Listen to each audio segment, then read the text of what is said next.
Morning, everyone, and welcome to our latest Future of Publishing panel. Today, we are going to ask some industry experts what the future holds for research and measurement in the sector and how advertising revenues will fare going forward. We have on our panel today four excellent people to discuss this subject, and they are Demi Abiola, the Publishing Director of PhD, Katherine Page of the eponymous Katherine Page Consulting, who is on both the PAMCO and the Route as a technical consultant, Craig Smith, Head of Publishing at GroupM, and Carolyn Tredget, Sales Director at the time. So welcome, everyone. Hey, Greg. Hi. Hi. Hi. Right, well, we've only got 30 minutes today, and I find these things shoot past very quickly. So let's get straight into the meat of the issue. And again, we're in slightly interesting period for the publishing sector. I'm currently getting the standard free delivered through my letterbox every day, which is something I never thought would happen. But from a advertising perspective, perhaps we can talk about what clients want now from publishers, generally in the long term. And Demi, would you like to start us off on that? Yeah, thanks, Greg. I think, well, to be honest, I don't think much has changed from clients. In some senses, I think clients want publishers to continue to produce content which is informative and engaging for the readers, in environments that's receptive to their advertising. I think where there might be a slight change is obviously the demand in sort of creativity and innovation. Businesses are obviously under a lot of pressure, so they need to be able to explore all different types of avenues. I also think in the sort of post-cookie world that we're going to be embarking in, first-party data is going to become increasingly important. So I think publishers will need to work with clients to help harvest that data to their benefit. I also think actually as well, we are reaching a real sort of seminal zeitgeist moment in terms of obviously the Black Lives Matters movement and obviously the implications I think that will have for the advertising industry. And I think a little bit further on down the line, I think in the not too distant future, you'll have clients come to us as agencies and say, look, are the publishers that we're using, do they promote equality within their content, and do they support equality for Black people? So I think, they might vote with their feet if they don't get the right answers. When I was head of press 1,000 years ago, it was a very, very rare thing where advertisers would look at a paper's editorial stance to pull advertising. Do you think that's more likely to happen? Yeah, because of Black Lives Matters or the whole anti-racism movement? I think yes. I think we as I said in the last couple of weeks, obviously and even the last couple of months, obviously we've experienced a pandemic in the country, and we've had protests around the world that we haven't seen since sort of 60s America. So there is a real shift in culture and attitude. I think that's sort of gripping the nation in the social consciousness. So I think that will permeate to clients and obviously the way they're thinking and the psyche as well going forward. So you will see clients, I think, begin to start questioning publishers' stances on some of those issues. Yeah, and where the publishers include YouTube and Facebook is a different argument for a different day. But Craig, I mean, what's your view again generally? On the what GroupM clients demanding of publishers as an industry, and that sort of very zeitgeist matter of editorial stance. What's your view?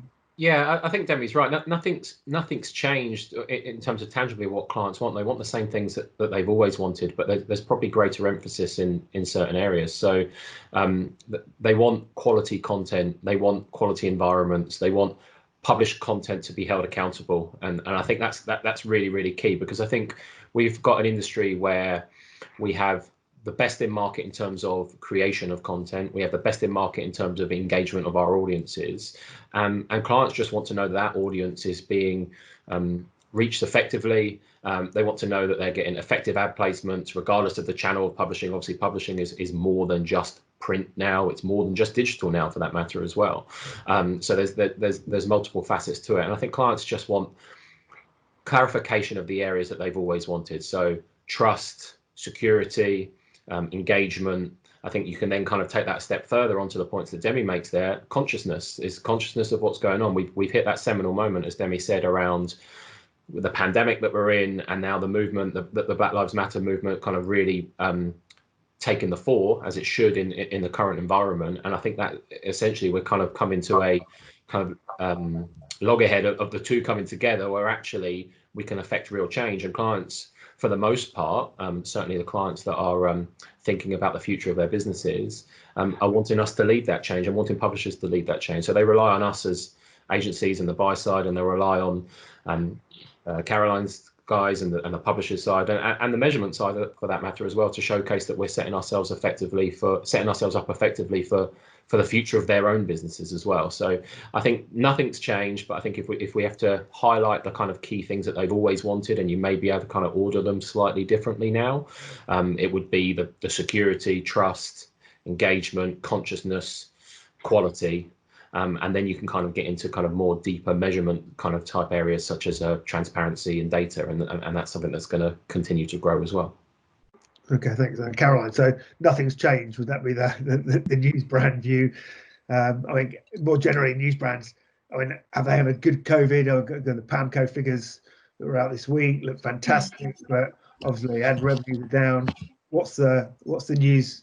I think it's a two-part question, really, isn't it? I think advertising revenues, in terms of advertising revenues, obviously not, but then we're not alone.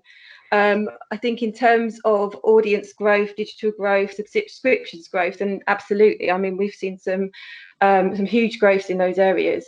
And I think the PAMCO data that came out this week said that Newsbrands are up 17% year on year, which is fantastic. And from a T&L perspective, we're up 87%. So I don't think that's surprising when we look at how people during times of crisis come back to sources that they trust. And I think we're definitely seeing that on the Times, and our subscriptions are up 20% year on year on underlying subscriptions, and that's really quite incredible.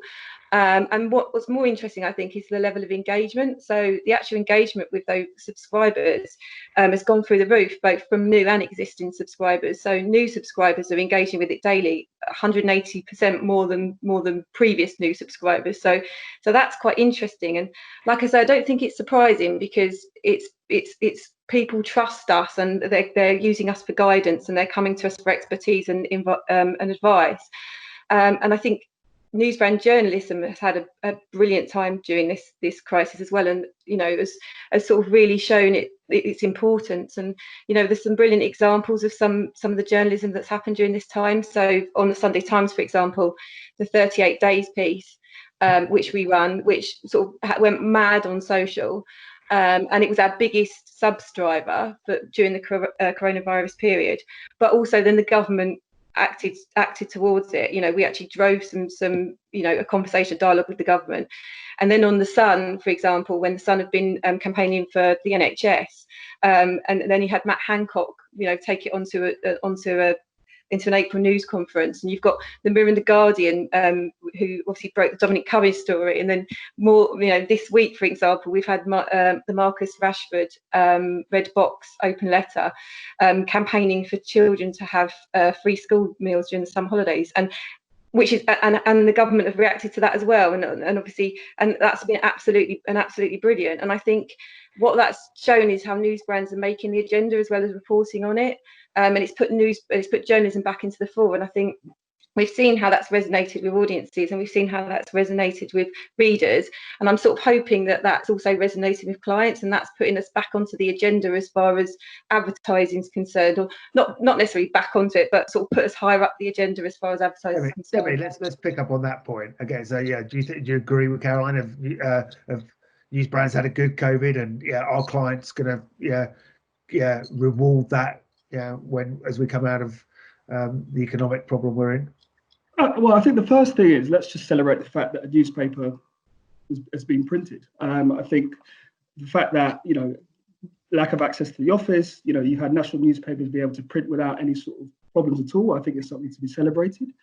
I think if you look at, as well as some of the free sheet titles like Metro and Evening Standard, obviously they've been disproportionately disaffected because of the nature of their distribution model. But I think you look at the Standard in particular, obviously the way they've been able to pivot, and now obviously home delivery. I think that's obviously, it's an amazing achievement. You also look at the Metro as well. Obviously, their circulation obviously has been affected, as I mentioned. But they are printing a paper, so obviously to help support key workers. Probably printing at a loss, to be honest. I think again that's something to be celebrated and acknowledged. It's important that obviously news we know is really important at the moment. Obviously, with stuff like COVID. With other stuff that the other digital, from a digital perspective, it's been fantastic for Newsbrands. Obviously, I think you can see from the recent PAMCO data that digitally, Newsbrands are flying. So yeah, they have had. I think it's been mixed, obviously, because obviously declining circulations obviously will affect them, but obviously it's been positive in terms of the rise in the digital sites. You've touched on the issue there, which I always find strange. And again, as an old print buyer, again, so circulation down, but readership's up. So let's talk about your circulation. I mean, Katherine. I mean, this is right in your area. I mean, is there a need for a single currency for publishers now? And if so, how will that get accepted? Because I always find it strange that the industry that's been declining in circulation since 1945, still funds two different research aims. So what's your view on that? So I think it makes perfect sense for the larger brands, and obviously I'm particularly thinking of the national news brands, who have always had, ABC if they wanted it, and PAMCO or NRS before that if they wanted it. It makes perfect sense for them to be thinking about which of those currencies should we focus on, which is telling the story that we need to put across, and how do we do that in a strong and unified way. And it definitely, it's definitely in everybody's interest for that to be a unified message. So it kind of makes sense to be having that conversation, making those choices. But I guess I'd also say we also need to bear in mind that there's a much wider constituency. So many different types of published media, all sorts of different sizes of brand, some small, some large, different business models. And I think we need to, in a way, distinguish between the currency and the measurements. So we do actually need a range of measurements, I believe, to service the whole of the published media. And we kind of need to keep that in mind. So one thing I'm often asked is, for instance, why on earth do we have PAMCO and then we have GREG separate? That doesn't make any sense. Can't you all do it all as one? And the answer to that is actually they do require separate measurements, because GREG requires something at postcode level, which you couldn't possibly fund a sample big enough to do that. Actually, behind the scenes, GREG measurement is actually powered by PAMCO data, but you do need two separate things. So I think there's a difference between the measurement and, if you like, the way you put the messages out, the way you report that measurement, and the kind of focus and organisation, if you like. So I think that's where the debate really is. Okay, people are the phrase du jour is the new normal. I mean, Craig, do you think that the new normal should mean that we take a quantum leap forward in measurement for publishers? Is this the time, the infighting, not only at publisher level but at researcher level? Is it the time that we take a quantum leap forward? I'm not sure if we need to phrase it as that we need to take that massive step forward, but I think we shouldn't be afraid of evolving things if what we're doing historically isn't working anymore. I don't think we need to be wed to what we have historically done for the sake of protection of certain people, or sorry, not people, but for the protection of certain areas or measurements or whatever else it may be. I think we're very fortunate in publishing. We've got 3 essentially best in class jigs that allow us to really give detail and information to our clients beyond whatever any other channel can offer. If you look at ABC, for example, we have the ability to have genuine audited sales data, which I think is still gold dust in this industry. There's nothing like that across any other channel, which is actuals.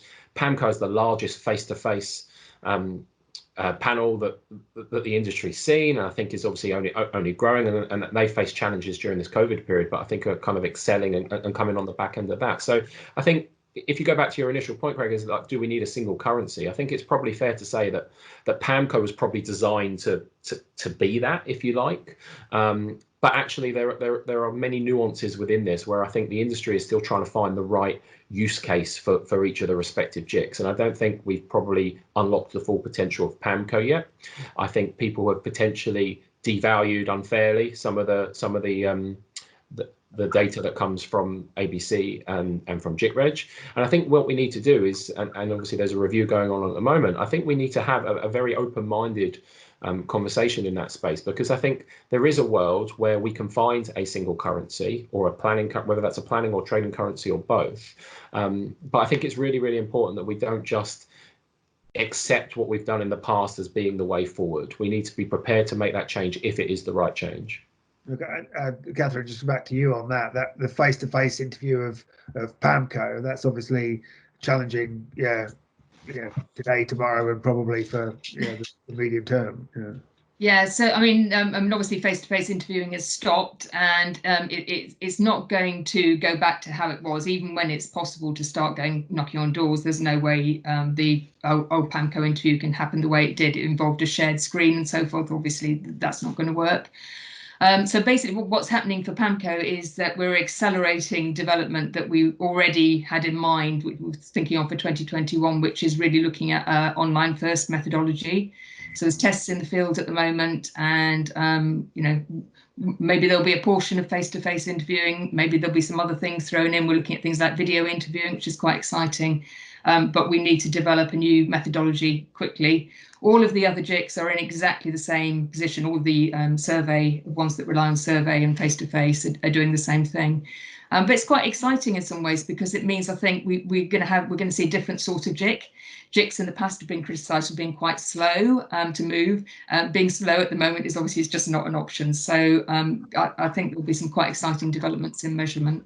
Yeah, just to piggyback onto that as well, I think that I think often what this industry can be accused of is being very disparate in its views, buy side, sell side, measurement side, and I think that's probably quite fair. And I think some of the frustrations from client side will relate to the fact that we don't have a uniformed way of approaching this. I think you'll have the buy side saying, well, sell side isn't set up to deliver X. You have the sell side saying the exact opposite, buy side aren't set up to buy X. And the measurement is designed to kind of bring that kind of disparity closer to one another. And I think we're beginning to see that with PAMCO and with the other JICs that we have. And what we need to get out of the review that's ongoing at the moment is a closer connection to all of that, so that agencies and publishers have the ability to be able to turn to clients and say, look, we can set up in any way that is appropriate, or we are set up in any way that is appropriate to build your brand by utilising the strength of our publishing brands.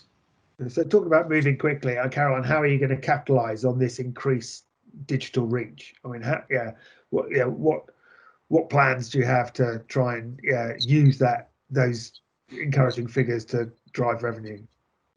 Yeah, I mean, I wish there was a direct correlation between digital reach and revenues like there is in print, but I think but I think there's a couple of things, and I think what's probably more than the reach itself, I think, going to move things on is things like the changes with deafen the cookie, the changes, obviously the GDPR and consent forms that are coming in, and I think it's those things that are going to make publishers first-party data and some of those proprietary tools that we have. For example, we've got News IQ, which is our behaviour tool. I think those things are actually going to be more of interest to clients, so in how they get into the in-depth nuances of our digital, and how we sort of offer them key targeting and ways to sort of look at the context of our audiences.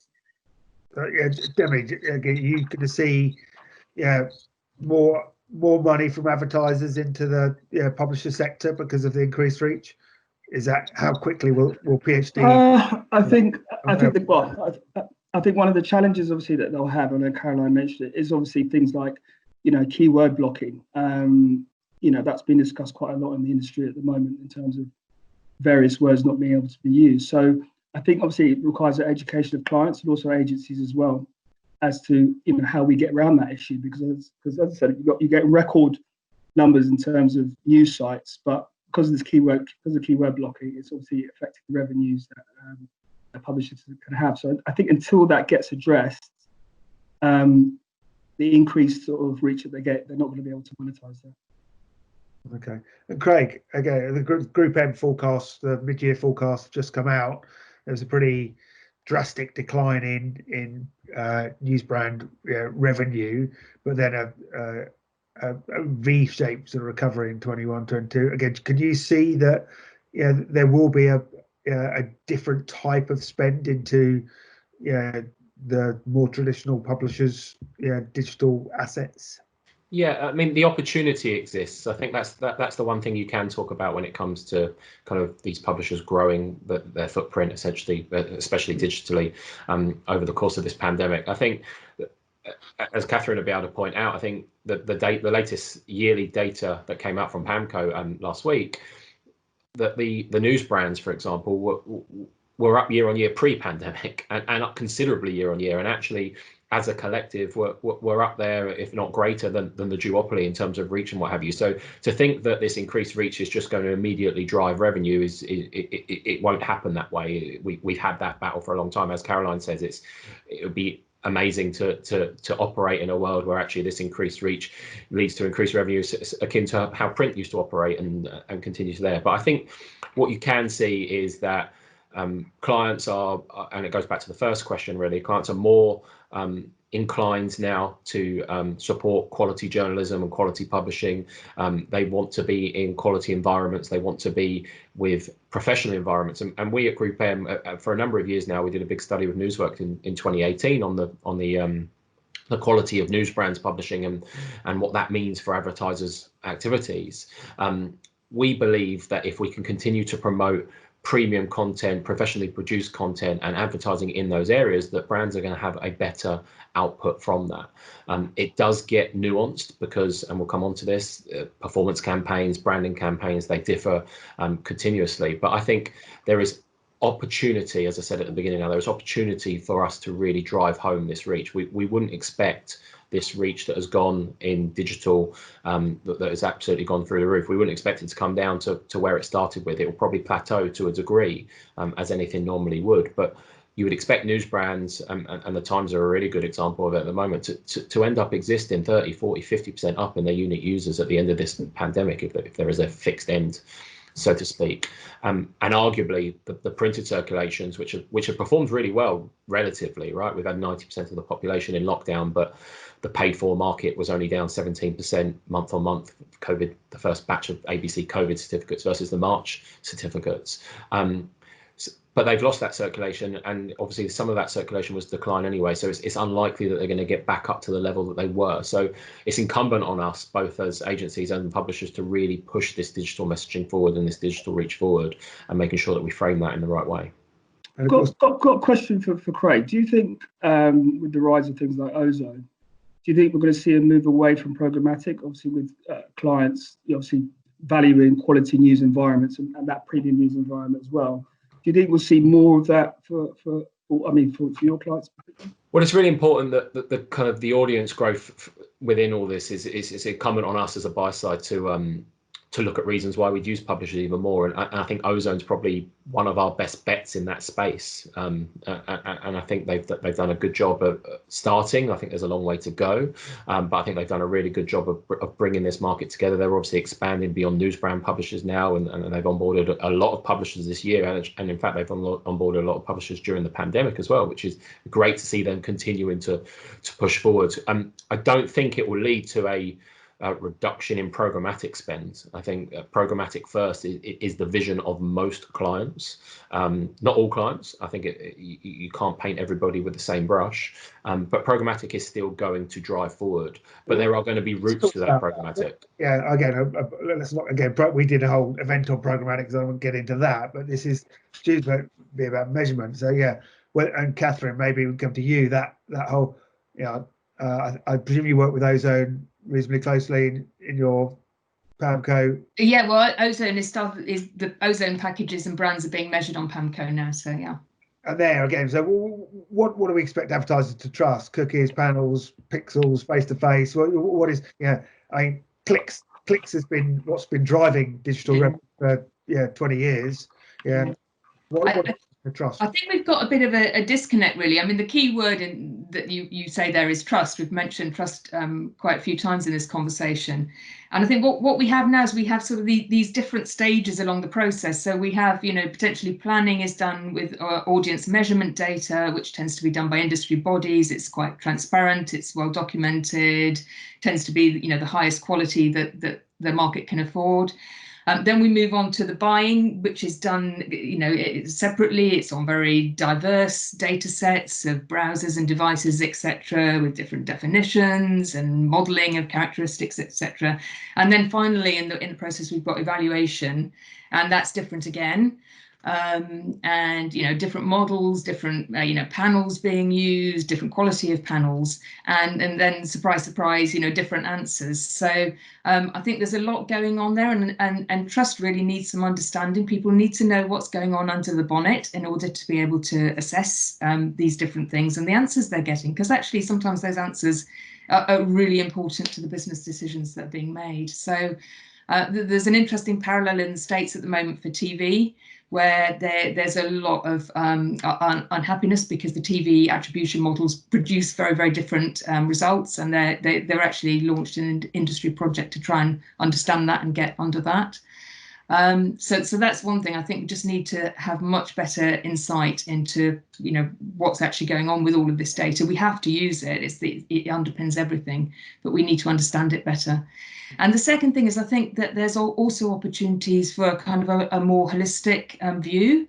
So, can some of this high quality audience data actually be fed into the process to improve it, to be used for validation, to be fed into APIs, etc., etc. So I think there's kind of, there's lots of scope here that we can actually improve these processes and have a bit more trust in the system.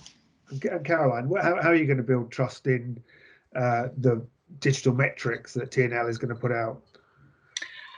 Well, I think we need to focus on real world people and real world actions, and I think we do an awful lot. We've obviously got News IQ that I mentioned earlier, and some of the things we're doing there are looking at our first party data.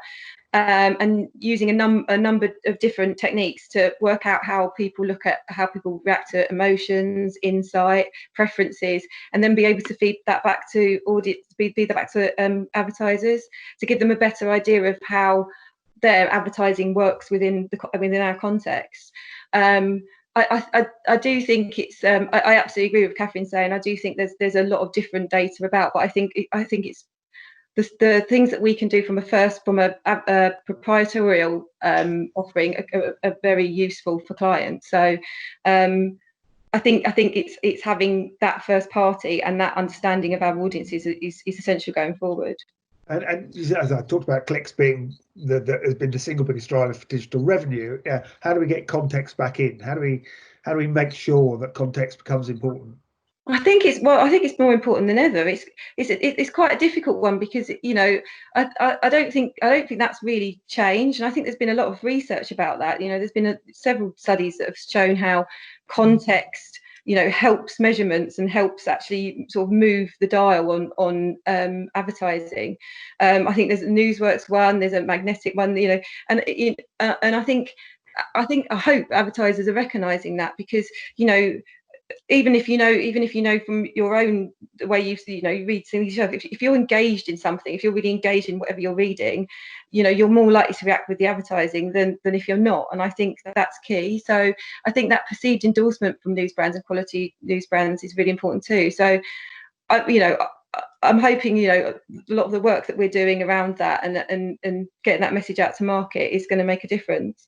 Demi, again, what a PhD or Omnicom doing to sort of to Nick Hewitt's point, stop spending money on Nepalese calendars and spending money on some great context of publishing brands. Well, just to elaborate on Caroline's point, there's been some great research done talking about context.